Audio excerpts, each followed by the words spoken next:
They may not be the sexy picks, but they definitely help you win football games. Hey, how are you? Jason Horowitz alongside NFL.com's Pat Kirwan and CBS's Phil Simms here on the 2007 NFL Draft Previews exclusively on CBS Sportsline. This segment all about the defensive side of the ball. And let's start with the large men up front. Amobi Okoye, Gaines Adams, the two guys at the top part of the draft. You know, the guys that are getting all the hype here, what makes them so much better than everybody else? I'll take Gaines Adams, and I know he knows a lot about Amobi Okoye. Gaines Adams is the guy that can rush the passer in this draft, the elite pass rusher. After you go find a quarterback and you find that left tackle, a block, somewhere in that group of three, you better find a guy who can get to the quarterback. This guy doesn't play hard every down, but he's got credentials, and he's got burst, and he's got multiple pass rush skills. And I talked to John Runyon about this. He goes, these guys have come into this league with one-dimensional speed rushers. They're not hard for us. They're easy for us. Even old men can double kick and get them. Gaines Adams can turn it on as an inside rusher. He can bull rush. He can come off the edge. Phil, what about the guy from Louisville? Well, you know, who am I to judge interior defensive linemen? It really is. I'm watching the tape saying, going, boy, I'm really out of my element here. But it's not that hard. You know, when you see a great athlete, you know it when you see it. And he can move around. And what really impressed me, Pat, is that when he moved, no matter who was hitting him, if his feet were this wide apart, the whole play, he could stay in this. His balance was perfect. And when you look at him, which I loved, I just saw him this past weekend in person. He's not a built-up guy. He's a natural 300-pounder. He probably was almost the talent of a point guard on the basketball team. He just happened to go to 300 pounds. And I think that's why he's going to be a tremendous run stopper and a pass rush guy from the inside, which is hard to do in the NFL. And he's about the same age as your son Matthew, who's just going to Who's just going to college. You know, I'm still trying to figure that out. It's hard for me to believe that he's 19 or 20, whatever. But I was really impressed when I watched him. Let's get into it with some of the other guys on the defensive line here, because there are plenty of guys that are first-round talent. Adam Carricker, one of the guys. People talking about Alan Branch, the defensive tackle. But there's one that a lot of people are questioning because of work ethic. A guy like Jarvis Moss. What have you seen from him? Well, Jarvis Moss is a guy who flashed this year. He's only got 13 starts in the National Football League, so that troubles me. He has less than 20 sacks in his career. Not that sacks are everything, but he's, as I referenced before when talking about Gaines Adams, he's a one-dimensional pass rusher at this point in his career. You bring a guy into the NFL as a first-round pick that's a speed rusher, it's not going to be hard for people to minimize his skills. You got to scheme him, and you got to set him up. If you want production from him, you're going to have to bring people and help him get free. And I'm not when I look at his bench press test, and I don't think bench pressing is a very important issue, but it does represent work ethic.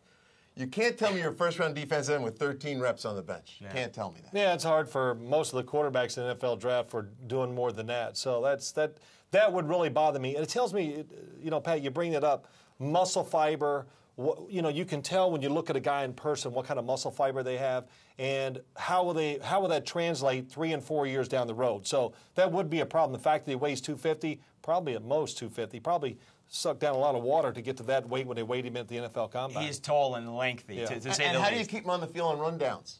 You're already looking at a situational guy for next 2 years till you beef him up. So I struggle with him as a pass rusher. We'll see where he goes, but another guy coming out of the SEC that you can't question his work ethic is a guy from Ole Miss, a linebacker. A lot of people consider Patrick Willis one of the first guys to go in this draft as far as linebackers go. The guy played with a broken hand. It was like he had a club on his hand during the season. I know Patrick very well. I've been down in Mississippi, spent time with him. This is a guy that loves the game of football. It oozes out of him. He's committed to his strength and conditioning. He understands that his body is his business. He's run under 4.4 in the 40. He's called the defense. Now, there are people that think Patrick may not be able to call the defense in the NFL. So what? Don't play him at Mike. Play him at Will. Let him go make 100 tackles. I want to travel with you in the offseason. This is pretty good. But I tell you, the first thing, the eye, I like to see something that looks good to the eye. And especially when you're talking about first-round talent.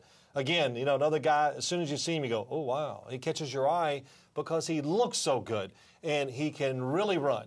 And as you look at linebackers, I judge who's making plays. He made plays. He makes them on the outside, inside. He's got the speed to be a pass rusher when you need it.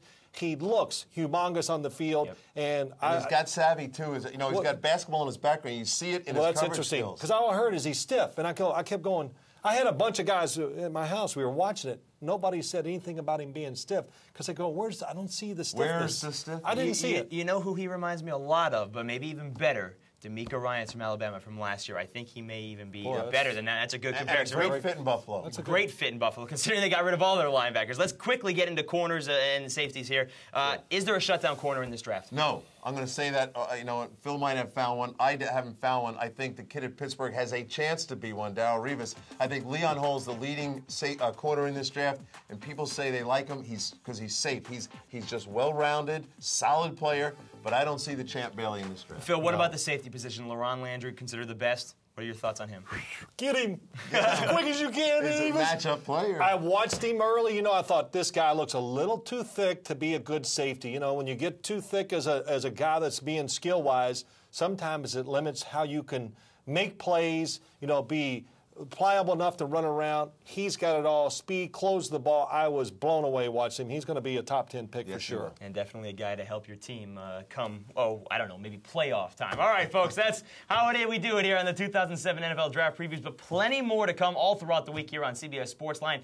What your team needs, check it out on the video player. For Pat Kirwan and Phil Simms, I'm Jason Horowitz. See you on the web. Take care.